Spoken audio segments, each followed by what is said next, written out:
যাদের মা বোনদেরকে মার্কেটে পাঠিয়ে দেবে এরা হলো দায়ুস, এরা হলো দায়ুস। কেন? আপনি সন্তানকে আপনি সঠিকভাবে কোরআন সুন্নাহ মোতাবেক চালাইতে পারবেন না, কেন জন্ম দিলেন? জন্ম দেওয়াটাই আপনার জন্য ভুল। কেন আপনি জন্ম দিয়েছেন? এটাই আপনার চরম ভুল।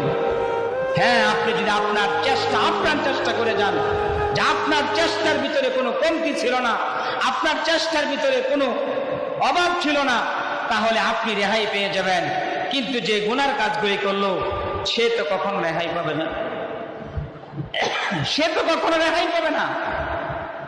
অতএব অনেক অভিভাবক আছে স্ত্রীর কারণে জাহান্নামে যাবে, নিজে আমল করে কিন্তু স্ত্রীর কারণে সে জাহান্নামী। অনেক অভিভাবক আছে যে সে নিজে আমল করে সন্তানের কারণে জাহান্নামী। অনেক অভিভাবক আছে যে তার ভাইয়ের কারণে সে জাহান্নামী, তার মা বাবার কারণে সে জাহান্নামী। এরকম অনেক ব্যক্তিরাই থাকবে। কেন? যে তাদের দায়িত্ব সঠিকভাবে তারা পালন করে নাই। অতএব 5 ওয়াক্ত নামাজ আমরা পড়ব, কুরবানি তো করবই আমরা, আল্লাহকে এবং আল্লাহর নবীকে সন্তুষ্ট করার জন্যই করব। এটা ওয়াজিব একটি আমল, সবাই করার চেষ্টা করব, সবাই করার চেষ্টা করব। যাদের সামর্থ্য আছে সবাই করব আমরা, একমাত্র আল্লাহ এবং আল্লাহ রসুলকে সন্তুষ্ট করার জন্য।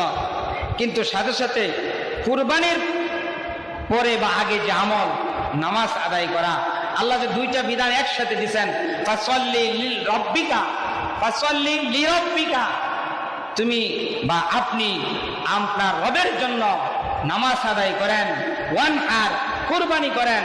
দুটোটার কথা পাশাপাশি বলছেন। অতএব নামাজও পড়তে হবে, তাও নামাজের কথা আগে বলছেন, কুরবানির কথা পরে বলছেন। কুরবানি করার জন্য কিরকম পেরেশান, টাকাটা কোত্থেকে আনবো, কিভাবে আনবো, কিভাবে জোগাড় করব, এই যে আর 10 দিন আছে, আর 5 দিন আছে, আর 4 দিন আছে, টাকা জোগাড় করতে হবে, কুরবানি করতে হবে, কি পরিমাণ একটা টেনশন।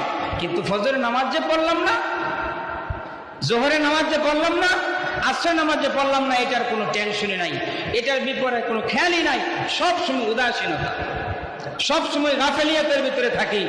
অতএব আমরা সকলেই ওইটাও পালন করব, এটার প্রতি বেশি গুরুত্বপূর্ণ দেব। ইসলামের ভিত্তি 5টি, 5টার মধ্যে একটা ভিত্তি হলো যে নামাজ আদায় করা, একটা ভিত্তি নামাজ আদায় করা। এই যে ঘরে যে পিলারগুলি দিছে, এই পিলার ছাড়া কি ছাদ থাকবে? পিলার ছাড়া ছাদ থাকবে? ছাদ থাকবে না। ইসলামের ভিত্তি হলো 5টা, তার মধ্যে একটা তো করেই ফেলাইছি, যেভাবেই করি মুসলমানের ঘরে যখন জন্মগ্রহণ করছি। আবার অনেক মানুষ আমরা এখানে, শরমের কথা না, এরকমও আছি যে কালেমা তাইয়্যিবা, কালেমা শাহাদাত শুদ্ধভাবে পড়া অর্থ বলতে পারবো, এরকম কয়েকজন আছে আমরা মনে করি। আমি আমাকে প্রশ্ন করি যে আমি বলতে পারবো কিনা, 5টা কালেমা বলতে পারবো কিনা, তা অর্থ সহকারে। অথচ কালেমা অর্থ সহকারে জানা ফরজ।